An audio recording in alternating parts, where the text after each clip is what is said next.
Hi welcome my channel. ಪೈಪಿಂಗ್ನ ತುಂಬ ಸುಲಭವಾಗಿ ಮಾಡುವಂಥದ್ದನ್ನ ತೋರಿಸ್ಕೊಡ್ತಾ ಇದ್ದೀನಿ. ಎಲ್ಲೂ ಸ್ಕಿಪ್ ಮಾಡದೆ ವಿಡಿಯೋನ ಫುಲ್ ನೋಡಿ. ಪೈಪಿಂಗ್ನ ಮಾಡುವಂಥ ಸುಲಭವಾದ ವಿಧಾನ. ಪೈಪಿಂಗ್ ಮಾಡೋದಕ್ಕೆ ಯಾವಾಗಲೂ ಕ್ರಾಸ್ ಪೀಸ್ನ ತೊಗೊಳ್ಳಿ.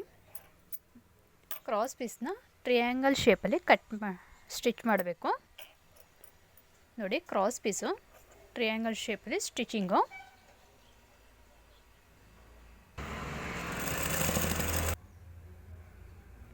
ನೋಡಿ, ಜಾಯಿಂಟು ಕ್ರಾಸ್ ಆಗಿ ಬರಬೇಕು. ಪೈಪಿಂಗಿಗೆ ಜಾಯಿಂಟ್ ಮಾಡಿರೋ ಪೀಸ್ನ ಈ ಥರ ಓಪನ್ ಮಾಡ್ಕೋಬೇಕು.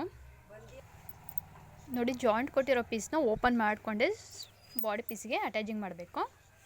ಪೈಪಿಂಗ್ ಮಾಡಬೇಕಾದ್ರೆ ಮೇಲ್ಗಡೆ ಪೀಸ್ನ ಟೈಟಾಗಿ ಹಿಡಿಬೇಕು.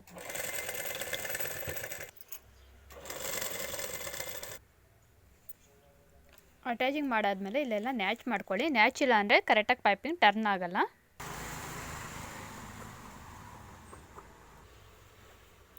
ಕೆಳಗಡೆ ಒಂದು ಫೋಲ್ಡಿಂಗು ಮತ್ತು ಆ ಫೋಲ್ಡಿಂಗ್ನ ಬಿಟ್ಟು ಇನ್ನೂ ಒಂದು ಫೋಲ್ಡಿಂಗು, ಈ ಥರ ಫೋಲ್ಡಿಂಗ್ನ ಮಾಡಿಬಿಟ್ಟು ಈ ಜಾಯಿಂಟ್ ಪೀಸ್ ಇರುತ್ತಲ್ಲ ಅದ್ರ ಮೇಲೆ ಸ್ಟಿಚಿಂಗ್ನ ಮಾಡಿ.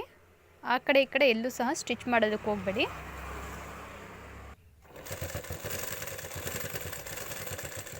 ಕರೆಕ್ಟಾಗಿ ಆ ಜಾಯಿಂಟ್ ಸೆಂಟ್ರಿಗೆ ಸ್ಟಿಚಿಂಗ್ ಬರಬೇಕು.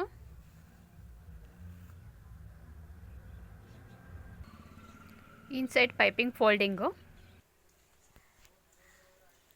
ನೋಡಿ, ಪೈಪಿಂಗ್ ಎಷ್ಟು ಸಣ್ಣದಾಗಿ ನೀಟಾಗಿ ಬಂದಿದೆ.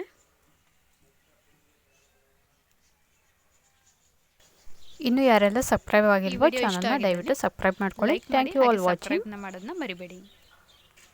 Thank you all watching.